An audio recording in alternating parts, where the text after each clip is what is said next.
નમસ્કાર વિદ્યાર્થી મિત્ર, મજામાં હશો? પ્રકરણ 3 દ્વિચલ સુરેખ સમીકરણ યુગ્મ સ્વાધ્યાય 3.5 પહેલો દાખલો આપણને શું કહે છે? દાખલા નંબર 2 નો ઉકેલ જોઈએ. પહેલાં રકમ શાંતિથી વાંચીશું કે નીચેના સુરેખ સમીકરણ યુગ્મને એ અને બીની કઈ કિંમતો માટે અનંત ઉકેલ મળે કે ભાઈ અનંત ઉકેલ મેળવવાનો એ અને બી કિંમત માટે. ચોકડી ગુણાકાર તમને ખબર છે 3.5માં ચાલી રહ્યું છે.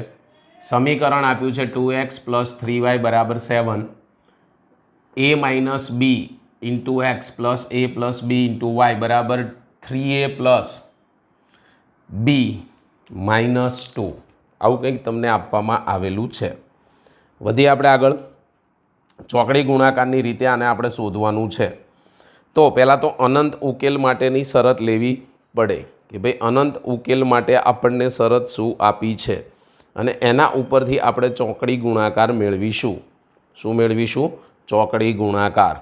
ચાલો તો પહેલાં સૌપ્રથમ આપણે આની અંદર a b c શું થાય તે ચકાસી લઈએ. તો સૌપ્રથમ હું આ +7 છે આ બાજુ આવશે એટલે માઇનસ થશે. એટલે પહેલું સમીકરણ આપણે લખીશું -7 = 0. હવે આને મારે સરખાવવાના છે. એટલે ફર્સ્ટ કઈ કિંમતો માટે અનંત ઉકેલ મળે એવું આપણને કીધું છે. એ અને બીની કઈ કિંમતો, તો એ અને બી જ શોધવાનો છે. ચાલો આને સરખાવીશું કે a1x + b1y + c1 =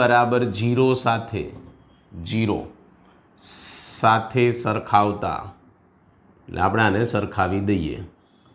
તો a1 શું થશે તમારા માટે અહીંયા લખી નાખીએ.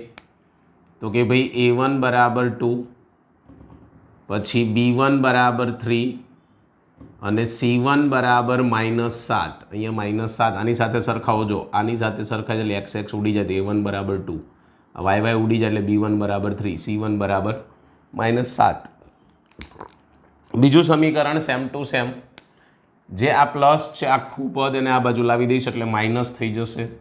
એટલે a minus B into X plus a plus B into Y આ બાજુ આવશે એટલે માઇનસ થઈ જશે. બ્રેકેટમાં લખીશ 3a b - 2 બ્રેકેટની અંદર લખ્યું છે, આગળ માઇનસ કર્યા બરાબર 0.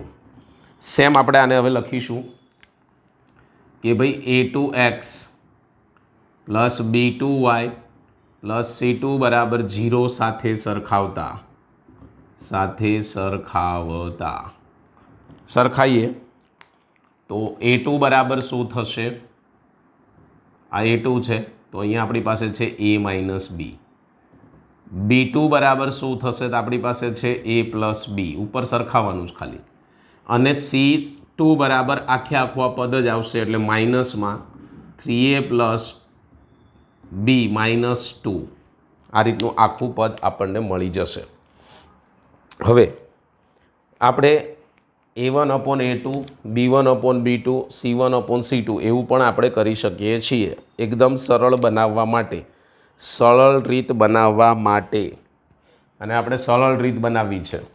તો અહીંયા કીધું છે આપણને કે અનંત ઉકેલ મળે. તો અનંત ઉકેલની શરત શું? અહીં કહી શકીએ કે અનંત ઉકેલ માટે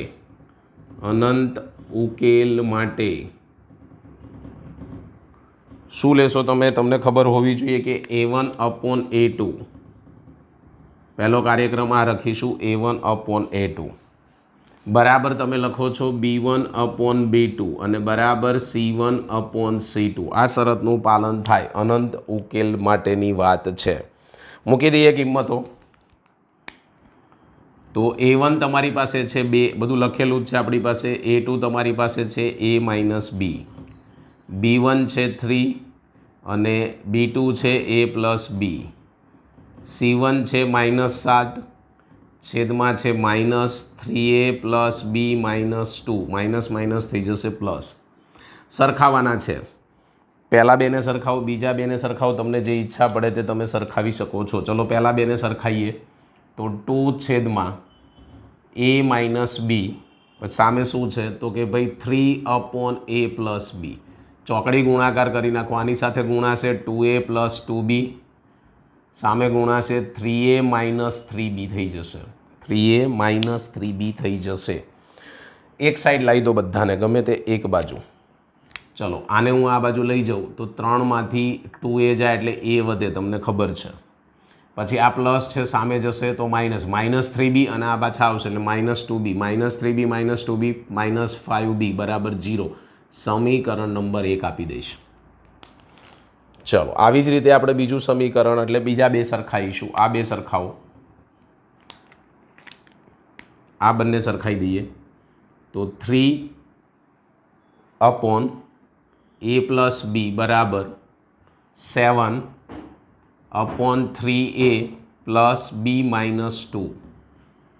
ચોકડી ગુણાકાર કરી નાખીએ તો ચોકડી ગુણાકાર કરશો એટલે શું થશે? આની જોડે ગુણા એટલે 9a + 3b - 6, સામે ગુણાય 7a + 7b. આને હું આ બાજુ લાવીશ, શું થઈ જાય તમને ખબર છે? એમાંથી 9a માંથી 7a જશે, 9a માંથી 7a જાય એટલે 2a. પછી આ 3bને પણ આ બાજુ લાવીશ તો આ પ્લસ છે માઇનસ થઈ જશે, -7b માંથી 3b જાય એટલે -4b અને -6 અહીંયા છે જ, એને સામે લખવા હોય તો સામે પણ લખી શકીએ ને અહીંયા રાખો તો કોઈ વાંધો નથી, બરાબર 0. બધાને 2 વડે ડિવાઈડ કરીશ એટલે a - 2b - 3 બરાબર 0. સમીકરણ નંબર 2. બસ આના માટે આપણે હવે ચોકડી ગુણાકારની રીત વાપરી દઈશું. ચોકડી ગુણાકાર માટે x y બરાબર 1 લખીએ છીએ, એના બદલે હવે a અને b છે આપણી પાસે, તો a બરાબર b બરાબર 1 આવું લખી શકાય. તો પહેલાં મેં તમને શીખવાડ્યું એ જ પ્રમાણે આપણે આગળ વધીશું કે સમીકરણ 1 એમાં a લખવું હોય તો એને દબાવી દેવાનો, એ નથી લખવાનું. એટલે અહીંયા શું આવશે? -5, અહીંયા આવશે -2. તમે ભણી ગયા છો, મારે આ કહેવાની તમને જરૂર રહેતી નથી. પછી અહીંયા તો 0 છે એટલે અહીંયા તમે લખી શકો છો 0. અહીંયા શું છે તમારી પાસે? -3. હવે b લખવો હોય તો b ઉપર આપણે હાથ મૂકીશું, પણ આ જે વધ્યું એ પહેલાં લખીએ છીએ એટલે b ઉપર આના ઉપર હાથ આવી જશે તો અહીંયા 1 છે ને અહીંયા 1 છે એટલે અહીંયા 1 1 લખી નાખીએ. પાછો આ 1 1 તો લખવાનો અને છેલ્લે જે આ વધ્યું લખી નાખવાનું -2. ના ખબર પડે તો આ છેલ્લે જે હોય એના ઉપર અહીંયા આપણે મૂકી દઈએ છીએ હાથ, સમજી લો. તો એ જે વધ્યું છે એ આના ઉપર વધ્યું છે એ આપણે અહીંયા લખીએ છીએ. ચોકડી ગુણાકારમાં તમને આવડે છે ઉપરથી નીચે, નીચેથી ઉપર, ઉપરથી નીચે, નીચેથી ઉપર, ઉપરથી નીચે, નીચેથી ઉપર ગુણાકાર કરીએ છીએ. લખી નાખીશું અહીંયા a ના છેદમાં બરાબર b ના છેદમાં બરાબર 1 ના છેદમાં. ગુણાકાર કરો, માઇનસ પ્લસ 3 × 5 = 15 ડાયરેક્ટ લખી શકો છો તમે. આની સાથે ગુણા એટલે 0 થઈ જાય એટલે અહીંયા -0 લખાય. આની સાથે ગુણા એટલે 0, કાયદેસરનું માઇનસ, -3 +3 થઈ જશે. એવી જ રીતે અહીંયા ગુણીશ એટલે -2, આની સાથે ગુણા એટલે માઇનસ અને બીજું એક માઇનસ આવે એટલે -5. a ના છેદમાં 15, b ના છેદમાં 3, 1 ના છેદમાં 3, કારણ કે 5માંથી 2 જાય એટલે 3 વધે. બસ હવે આપણે આનું સાદું રૂપ આપવાનું છે તો આપણે સરખાવી દઈએ. ધારો કે આને હું આની સાથે સરખાવીશ તો અહીંયા a ના છેદમાં 15 બરાબર 1 ના છેદમાં 3, 15 સામે જશે એટલે a બરાબર 15/3, 3 × 5 = 15, a બરાબર 5 આવી ગયો.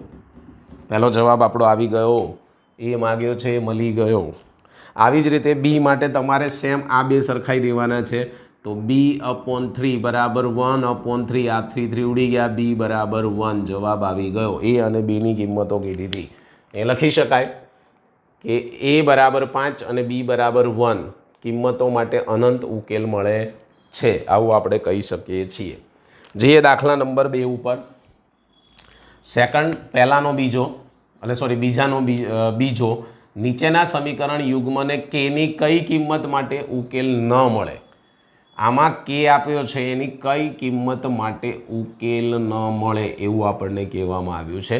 રકમ છે 3x + y બરાબર 1, 2k - 1 × x, k - 1 × y, 2k + 1 આવું આપણને આપેલું છે. તો આગળ વધીશું આપણે. દાખલા નંબર બીજો.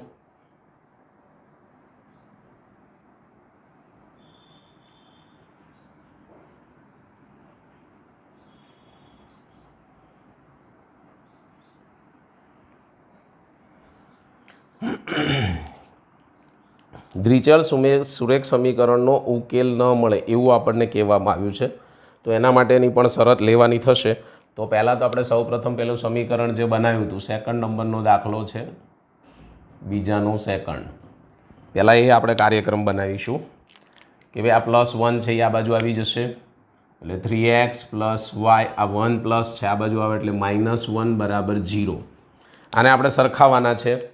કોની સાથે સરખાવીશું? તો અહીંયા લખી શકાય કે a1x + b1y + c1 બરાબર 0 સાથે સરખાવીને આપણે લખી નાખીશું. એટલે અહીંયા તમને આની સાથે સરખાવશો એટલે a1 બરાબર 3 મળી જશે, b1 બરાબર yનો સહગુણક અહીંયા 1 છે એટલે 1 જ થશે, અને c1 બરાબર -1 થશે.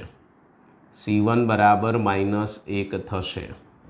ચાલો સેકન્ડ સમીકરણ લખી નાખીએ. આપણી પાસે જે છે એને આ બાજુ લાવી દેવાનું છે, એટલે થશે 2k - 1 × x + k - 1 × y, આ બાજુ આવશે એટલે -2k + 1 બરાબર 0. સેમ આપણે આગળ લખ્યું હતું એ જ પ્રમાણે કે ભાઈ a2x + b2y + c2 બરાબર 0 સાથે સરખાવતા તો શું થશે? a2 બરાબર 2k - 1, b2 બરાબર k - 1, c2 બરાબર -2k + 1. શરત એક આપી છે, એ લખી છે કે ઉકેલ ન મળે તો આપણે કહી શકીએ કે સમીકરણ યુગ્મનો ઉકેલ ન મળે તે માટેની શરત. શું છે શરત? યાદ છે કે મારે યાદ કરાવવાની છે તમને શરત? ઉકેલ ન મળે તે માટેની શરત કહી શકાય a1/a2 બરાબર b1/b2 not equal to c1/c2. આ શરત છે. શું શરત છે? કે a1/a2 બરાબર b1/b2 નોટ ઇક્વલ ટુ, કિંમત મૂકી દો. a1 તમારી પાસે આપેલો છે અહીંયા 3, a2 તમારી પાસે છે 2k - 1, b1 તમારી પાસે છે 1, b2 તમારા માટે છે k - 1, not equal to c1 તમારી પાસે છે 1 -2k + 1. હવે આ તો નોટ ઇક્વલ ટુ એટલે લેવાનું નથી, આપણે એટલું જ સરખાવીએ, હમણાં સરખાવ્યું હતું તે પ્રમાણે. તો ચલો લખીશું કે 3/2k - 1 બરાબર k/k - 1. ચોકડી ગુણાકાર અહીંયા ગુણાશે એટલે 3k - 3, એક સાથે ગુણા એટલે એનું એ જ રહેશે 2k - 1. આ +1 આ બાજુ આવે તો 3માંથી 2k જશે એટલે k વધશે, આ માઇનસ છે આ બાજુ જશે એટલે પ્લસ થઈ જશે. તો 3માંથી 1 જાય એટલે વધે 2, તો k બરાબર 2, માટે ઉકેલ ન મળે. અહીં લખવાનું કેની કઈ કિંમત? તો k બરાબર 2ની કિંમત માટે ઉકેલ મળતો નથી. સિમ્પલ દાખલો છે, સાદો અને સિમ્પલ. ત્રીજા દાખલા તરફ આગળ વધવાનું છે. નીચેના સુરેખ સમીકરણનો આદેશની રીતે અને ચોકડી ગુણાકારની રીતે ઉકેલ શોધો. આ સમીકરણ સિમ્પલ છે, આગળ આવી ગયું છે. આદેશની રીત તો મેં તમને ભણાવી દીધી છે, બરાબર? તો એ પ્રમાણે તમે ગણતરી કરી શકો છો. ચોકડી ગુણાકાર આપણે અત્યારે ચાલી રહી છે. ચલો બંને સમીકરણો આપણે પહેલાં લખી નાખીશું. દાખલા નંબર 3, 8x + 5y બરાબર 9 સમીકરણ 1, 3x + 2y બરાબર 4 સમીકરણ 2. ચલો આદેશની રીત ફરીથી એકવાર તમને રિપીટ થઈ જાય એટલે આપણે પહેલાં લઈશું આદેશની રીત. તો પહેલાં હું સૌપ્રથમ આને આદેશની રીતે આપણે ગણીએ. જવાબ સરખા જ આવશે. આ લોકોએ કીધું છે એટલે આપણે ડબલ વખત ગણવું પડશે, બાકી જવાબ કેવા આવશે? સરખા જ આવશે. ચલો આ બીજા સમીકરણ ઉપરથી હું એક્સને કરતાં કરું, એક્સ અથવા વાયને કરતાં કરવાના. તો સમીકરણ 2 પરથી તમને અહીંયા એક્સ અને વાય ગમે તે કરી શકો, ગમે તે સમીકરણમાંથી. મેં 2 સમીકરણ પસંદ કર્યું બીજા નંબરનું. ચલો મારે આમાં એક્સને કરતાં કરવો છે તો આ ક્યાં જશે? સામેની સાઈડ જશે. વાયને કરતાં કરવો હોય તો પેલો સામેની સાઈડ જશે. તમારે જેને કરતાં કરવો એને કરી શકીએ છીએ. તો હું 2y ને કરું, ચલો તો અહીંયા 2y એમનેમ રહેશે, 3 આ સામે જશે -3x, 4 આ સામે જશે -3x, 2 ગુણાકારમાં છે સામે જશે ડિવાઇડેશનમાં, સમીકરણ નંબર 3. તમે આ સમીકરણ જેમાંથી બનાવ્યું હોય એમાં આ કિંમત ના આવે, એટલે 3 તમે બનાવ્યું 2 ઉપર, એટલે એમાં નહીં મૂકવાનું, 1માં મૂકવાનું. લખી સમીકરણ 3ની કિંમત સમીકરણ 1માં મૂકતા તો મૂકી દઈશું આપણે. તો અહીંયા આવશે 3x પ્લસ આ કિંમત અહીંયા મૂકીશ એટલે 2 તો અહીંયા છે, 4 - 3x/2. જો અહીંયા 2 ને એટલે જ મેં 2y ને y ને એટલે જ કરતાં કર્યા, 2 છેદમાં જશે એટલે અહીંયા ઉડી શકે સરળતાથી. થોડું એક ઉપરના સમીકરણમાં નજર કરવી. તમે સાહેબ આ બીજામાં મૂકી રહ્યા છો, આપણે શેમાં મૂકવાનું છે? પહેલામાં. ચાલો ભાઈ, તો 8x એમનેમ રહેશે પ્લસ 5 4 - 3x/2 અહીંયા મૂક્યું બરાબર 9. વિસ્તરણ ચાલુ કરી દઈએ કે ભાઈ અહીંયા આપણી પાસે 2 છે લસા, તો 2 લસા લઈ લઈએ તો અહીંયા 8 દૂને 16 થઈ જશે, 16x. અહીંયા 4 × 5 = 20, વિસ્તરણ કરીશ એટલે 3 × 5 = 15x બરાબર 9. આની સાથે ગુણાશે, 16માંથી 15 જાય એટલે 1x વધે, પ્લસ 20 સામે જશે, 9 દૂને 18, આ 20 સામે જશે એટલે માઇનસ થઈ જશે, 18 - 20 તો x બરાબર -2. મને x મળી ગયો. શું મળ્યો મને? પહેલાં x મળી ગયો. આની કિંમત હવે સમીકરણ 3માં મૂકી દો. તો સમીકરણ 3 પરથી y બરાબર 4 - 3x ની જગ્યાએ -2/2, y બરાબર 4 - +3 × 6/2, y = 4 ને 6 10/2, 2 × 5 = 10, y બરાબર 5. તો મને જવાબ મળી ગયો. શું મળ્યો? આદેશની રીતે. આદેશની રીતે જવાબ મળી ગયો છે. આદેશની રીત. આદેશની રીત કહેવાય, સિમ્પલ સાદી. x બરાબર -2, y બરાબર 5 આપણે લખ્યો છે કારણ કે જગ્યા નથી. તો હવે આપણે ચોકડી ગુણાકાર તરફ આગળ વધીએ, જોઈએ જવાબ આવે છે કે નહીં. બંને રકમો એની એ જ લખવાની છે, પણ તમને ખબર છે કે સામે c છે અને આ બાજુ લાવી દઈએ છીએ. તો આપણે આના બાજુ લાઈને જ લખીશું એટલે 8x + 5y - 9 બરાબર 0. આમાં પણ એવું જ થશે, 3x + 2y - 4 બરાબર 0. ચાલો ભાઈ, ચોકડી ગુણાકારની રીત વાપરવાની કહી છે. ચોકડી ગુણાકાર તો તમને શીખવાડ્યું છે, x ના છેદમાં આવશે, y ના છેદમાં આવશે અને 1ના છેદમાં આવશે. ચલો કિંમતો મૂકી દઈએ. તો તમને પહેલાં શીખવાડ્યું x ઉપર હાથ મૂકી દેવાનો છે. આપણે અહીંયા કિંમતો મૂકીએ છીએ તો એની ઉપર થોડી નજર કરીએ, ફોકસ કરીએ કે ભાઈ આના ઉપર મેં હાથ મૂક્યો, શું આવશે? તો 5 2 શું છે? -9 - 4. આ -9 - 4 કન્ટિન્યુ કરવાનું. હવે આના ઉપર હાથ મૂકીશ એટલે અહીંયા શું છે તમારી પાસે? 8 3 કન્ટિન્યુ કરવાનું. આના ઉપર હાથ મૂકીશ એટલે હવે 8 3 આવી ગયા. હવે શું વધ્યું? 5 2. આ રીતે કરવાનું છે આપણે. ચોકડી ગુણાકાર તમને મેં શીખવાડ્યો છે ઉપરથી નીચે, નીચેથી ઉપર. એટલે ઉપરથી નીચે પહેલાં જવાનું, પછી નીચેથી ઉપર, ઉપરથી નીચે, નીચેથી ઉપર, ઉપરથી નીચે, નીચેથી ઉપર. ચાલો લખી નાખીએ આપણે કે x ના છેદમાં આની સાથે ગુણાશે એટલે 4 × 5 = 20 એટલે -20, માઇનસ આ છે અને માઇનસ પ્લસ 9 દૂને 18, y ના છેદમાં આની સાથે ગુણીશ એટલે 3 9 = 27, માઇનસ પ્લસ 8 ચોક 32, 1ના છેદમાં 8 દૂને 16, -3 × 5 = 15. કરી નાખો બાદ બાકી. x ના છેદમાં 20માંથી 18 જાય એટલે મોટાની નિશાની -2, y ના છેદમાં 27 અને 32 છે, 27 32ની બાદ બાકી કરો, શું થશે? 5 વધે ને, +5, 32માંથી 27 જાય અને અહીંયા વધશે 16માંથી 15 જાય એટલે 1.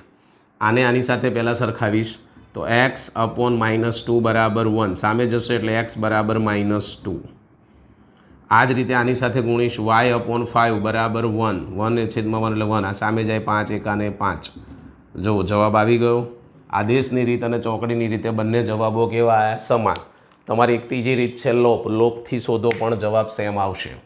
એટલે યાદ રાખવાનું, ચોકડીથી ગુણાકાર, ચોકડીથી જવાબ લાવો ચોકડી ગુણાકારની રીતથી, લોપની રીતથી કે આદેશની રીતે જવાબ સરખા જ આવે છે, આ મગજમાં ફિટ કરી દેવાનું છે. રીત અલગ અલગ છે બસ.